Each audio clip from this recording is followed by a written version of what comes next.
ಸ್ನೇಹಿತರೆ, ಮಹಾರಾಷ್ಟ್ರದ ರಾಜಕೀಯ ಅಖಾಡದಲ್ಲಿ ಕೇಳಿಬರುತ್ತಿದ್ದ ದಾದಾ ಎನ್ನುವ ಆ ಗಂಭೀರ ಧ್ವನಿ ಇವತ್ತು ಶಾಂತವಾಗಿ ಹೋಗಿದೆ. ಹೌದು ಸ್ನೇಹಿತರೆ, ಮಹಾರಾಷ್ಟ್ರ ರಾಜಕಾರಣದ ಅತ್ಯಂತ ಪ್ರಭಾವಿ ನಾಯಕ, ಎನ್ಸಿಪಿಯ ಆಧಾರ ಸ್ತಂಭ ಅಜಿತ್ ದಾದಾ ಪವಾರ್ ಅವರ ಅಂತ್ಯ ಇಷ್ಟೊಂದು ಭೀಕರವಾಗಿ ಆಗುತ್ತೆ ಅಂತ ಯಾರೂ ಕೂಡ ಕನಸಿನಲ್ಲೂ ಯೋಚಿಸಿರಲಿಲ್ಲ. ಮೊನ್ನೆ ತಾನೇ ನಡೆದ ಬಿಎಂಸಿ ಮತ್ತು ಸ್ಥಳೀಯ ಸಂಸ್ಥೆಗಳ ಚುನಾವಣೆಯಲ್ಲಿ ಅಜಿತ್ ದಾದಾ ಅವರ ಸಾಧನೆ ಬಹಳ ಕಳಪೆಯಾಗಿತ್ತು. ಆ ಸೋಲಿನ ನಂತರ ಮಹಾಯುತಿ ಮೈತ್ರಿಯಲ್ಲಿ ಎಲ್ಲವೂ ಸರಿಯಿಲ್ಲ, ಎಲ್ಲೋ ಒಂದು ಕಡೆ ಬಿರುಕು ಕಾಣಿಸಿಕೊಳ್ಳುತ್ತಿದೆ ಎನ್ನುವ ಸುದ್ದಿಗಳು ದಟ್ಟವಾಗಿದ್ದವು. ರಾಜಕೀಯವಾಗಿ ಒಂದು ದೊಡ್ಡ ಬಿರುಗಾಳಿ ಏಳುವ ಮುನ್ಸೂಚನೆ ಸಿಗುತ್ತಿದ್ದ ಬೆನ್ನಲ್ಲೇ ಇವತ್ತು ವಿಧಿ ಆಟವೇ ಬದಲಾಗಿ ಹೋಗಿದೆ. ಇಡೀ ಮಹಾರಾಷ್ಟ್ರವನ್ನು ಬೆಚ್ಚಿ ಬೀಳಿಸುವಂತಹ ಸುದ್ದಿ ಅಪ್ಪಳಿಸಿದೆ. ಮಹಾರಾಷ್ಟ್ರದ ಎನ್ಸಿಪಿಯ ಬೆನ್ನೆಲುಬು ಎನಿಸಿಕೊಂಡಿದ್ದ ಅಜಿತ್ ದಾದಾ ಪವಾರ್ ಅವರು ವಿಮಾನ ಅಪಘಾತದಲ್ಲಿ ದಾರುಣವಾಗಿ ಸಾವನ್ನಪ್ಪಿದ್ದಾರೆ. ಈ ಸುದ್ದಿ ಹೊರಬೀಳುತ್ತಿದ್ದಂತೆಯೇ ಮಹಾರಾಷ್ಟ್ರ ಮಾತ್ರವಲ್ಲದೆ ಇಡೀ ದೇಶದ ರಾಜಕಾರಣದಲ್ಲಿ ಒಂದು ದೊಡ್ಡ ಸಂಚಲನ ಸೃಷ್ಟಿಯಾಗಿದೆ. ಸೋಷಿಯಲ್ ಮೀಡಿಯಾಗಳಲ್ಲಂತೂ ಮಾಹಿತಿ ಮೇಲೆ ಮಾಹಿತಿ ಹರಿದು ಬರುತ್ತಿದೆ.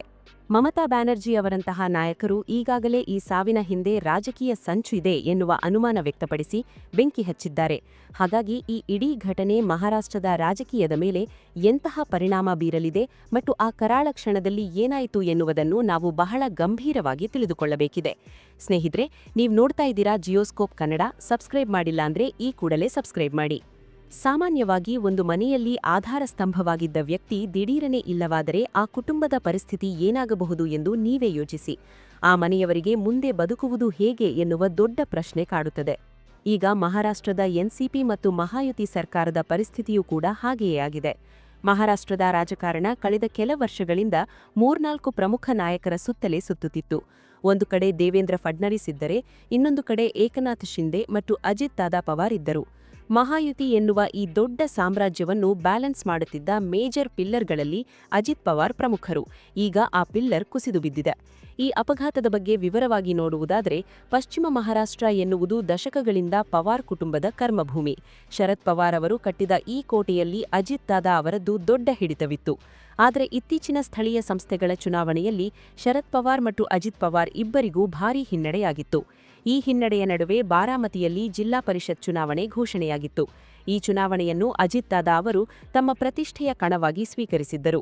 ಆ ಕ್ಷೇತ್ರದ ಪ್ರಚಾರ ಮತ್ತು ತಂತ್ರಗಾರಿಕೆಗಾಗಿ ಅವರು ಬಾರಾಮತಿಗೆ ಹೋಗುವುದು ನಿಗದಿಯಾಗಿತ್ತು.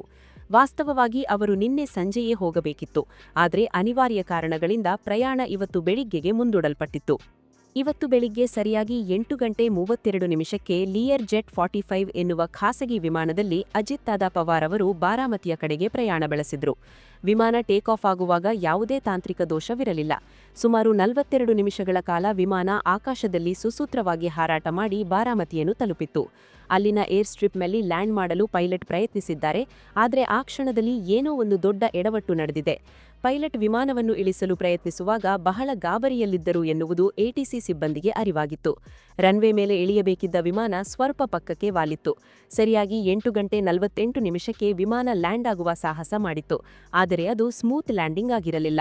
ವಿಮಾನದ ಒಂದು ರೆಕ್ಕೆ ಜೋರಾಗಿ ನೆಲಕ್ಕೆ ಬಡಿದಿದೆ. ಅಷ್ಟೇ, ಕೆಲವೇ ಸೆಕೆಂಡುಗಳಲ್ಲಿ ಒಂದು ದೊಡ್ಡ ಸ್ಫೋಟ ಸಂಭವಿಸಿದೆ. ವಿಮಾನ ನಿಯಂತ್ರಣ ತಪ್ಪಿ ಪಕ್ಕದಲ್ಲಿದ್ದ ರೈತರ ಗದ್ದೆಗೆ ನುಗ್ಗಿ ಹೋಗಿದೆ. ಪ್ರತ್ಯಕ್ಷದರ್ಶಿಗಳು ಹೇಳುವ ಪ್ರಕಾರ ವಿಮಾನ ಗದ್ದೆಗೆ ನುಗ್ಗಿದ ನಂತರ 2-3 ಬಾರಿ ಸತತವಾಗಿ ಸ್ಫೋಟಗೊಂಡಿದೆ. ಆ ಭೀಕರ ಬೆಂಕಿಯಲ್ಲಿ ವಿಮಾನದ ಮುಂಭಾಗ ಸಂಪೂರ್ಣ ಧ್ವಂಸವಾಗಿತ್ತು. ಒಳಗಿದ್ದವರು ಬದುಕುಳಿಯುವ ಯಾವುದೇ ಸಾಧ್ಯತೆಗಳಿರಲಿಲ್ಲ. ನಂತರ ಅವರನ್ನು ಆಸ್ಪತ್ರೆಗೆ ಕೊಂಡೊಯ್ಯಲಾಯಿತಾದರೂ ಅಜಿತ್ ದಾದಾ ಸೇರಿದಂತೆ ಎಲ್ಲರೂ ಸ್ಥಳದಲ್ಲೇ ಸುಟ್ಟು ಕರಕಲಾಗಿದ್ದರು. ಈ ಅಪಘಾತಕ್ಕೆ ಕ್ರಾಸ್ ವಿಂಡ್ ಕಾರಣವಿರಬಹುದು ಎಂದು ತಜ್ಞರು ಅಂದಾಜಿಸುತ್ತಿದ್ದಾರೆ. ಅಂದರೆ ಲ್ಯಾಂಡಿಂಗ್ ಸಮಯದಲ್ಲಿ ಗಾಳಿ ವಿಪರೀತವಾಗಿ ತಳ್ಳಿರಬಹುದು. ಇಂತಹ ಸ್ಥಿತಿಯಲ್ಲಿ ಪೈಲಟ್ಗಳು ಮತ್ತೆ ಟೇಕ್ ಆಫ್ ಆಗಬೇಕು. ಆದರೆ ಇಲ್ಲಿ ಅದಕ್ಕೆ ಸಮಯವಿರಲಿಲ್ಲ. ಇನ್ನು ರಾಜಕೀಯ ವಿಚಾರಕ್ಕೆ ಬರೋಣ. ಅಜಿತ್ ಪವಾರ್ ಅವರ ಜೀವನ ಮತ್ತು ರಾಜಕೀಯ ಹಾದಿ ಬಹಳ ವಿಚಿತ್ರವಾದುದು. ಶರದ್ ಪವಾರ್ ಅವರ ಅಣ್ಣನ ಮಗನಾಗಿ ಅವರ ಗರಡಿಯಲ್ಲೇ ಬೆಳೆದ ದಾದಾ 1991ರಿಂದ 2026ರವರೆಗೆ ಅಂದರೆ ಸುಮಾರು 8 ಬಾರಿ ಬಾರಾಮತಿಯಿಂದ ಶಾಸಕರಾಗಿ ಅಜೇಯರಾಗಿ ಗೆದ್ದು ಬಂದವರು. ಮಹಾರಾಷ್ಟ್ರ ರಾಜಕಾರಣದಲ್ಲಿ ಎನ್ಸಿಪಿ ಎನ್ನುವುದು ಇಡೀ ರಾಜ್ಯದ ಮೇಲೆ ಹಿಡಿತ ಹೊಂದಿರದಿದ್ದರೂ ಪಶ್ಚಿಮ ಮಹಾರಾಷ್ಟ್ರದಲ್ಲಿ ಅದು ಕಿಂಗ್ ಮೇಕರ್ ಆಗಿತ್ತು. 2004ರಿಂದ ಈವರೆಗೆ ಅಜಿತ್ ದಾದಾ ಅವರು ಬರೋಬ್ಬರಿ 6 ಬಾರಿ ಉಪಮುಖ್ಯಮಂತ್ರಿಯಾಗಿದ್ದಾರೆ. ಕಾಂಗ್ರೆಸ್ ಇರಲಿ, ಶಿವಸೇನೆ ಇರಲಿ ಅಥವಾ ಬಿಜೆಪಿ ಇರಲಿ, ಯಾರೇ ಅಧಿಕಾರಕ್ಕೆ ಬಂದರೂ ಅಜಿತ್ ಪವಾರ್ ಅವರ ಡಿಸಿಎಂ ಹುದ್ದೆ ಮಾತ್ರ ಕಾಯಮಾಗಿ ಇರುತ್ತಿತ್ತು. ಇದು ಅವರ ಅವಕಾಶವಾದಿ ರಾಜಕಾರಣದ ಒಂದು ಭಾಗವಾಗಿತ್ತು.